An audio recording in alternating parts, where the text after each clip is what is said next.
ముద్దుల మామయ్య నేను జనరల్ గా మూవీ చూడను, అదొక్క మూవీ 9 times చూశాను. ఫ్యాక్ట్. ఎందుకంటే ఆ సిస్టర్ సెంటిమెంట్ అది ఆ రోజున ఐ వాజ్ రియల్లీ టచ్. నేనున్నా నాడు story message. That's why I say my films are larger than life. They don't see Balakrishna like they didn't see NTR in his films. They saw the roles. Sardar Papareddy కానివ్వండి, లేకపోతే బొబ్బులి పులి కానివ్వండి, లేకపోతే కొండవీటి సింహం కానివ్వండి, లేకపోతే justice Chowdary, NT Rama Rao character blessed all subject oriented message. ఎందుకంటే నా subject larger life అని అర్థం కాదు ఎవరికి. లార్జర్ లైఫ్ అంటే ఇంటికి అవుతున్నాడు అంటే అట్లా బాలయ్య బాబు గారి సినిమాలు చూస్తే అట్లా పెరిగాం.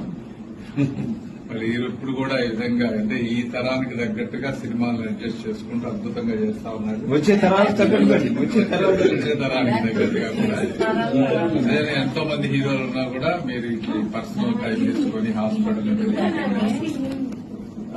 అందరూ చెప్పినట్టుగా ప్యూర్ హార్టెడ్ గా ఓపెన్ గా ఉండటం, అన్నిటికంటే ముఖ్యంగా ఫ్యామిలీ తోటి అద్భుతంగా గడపడం, ఇవన్నీ అంటే మీ ట్రూ నేచర్ కి తగ్గట్టుగా నేచర్ ఈ రోజున మీకు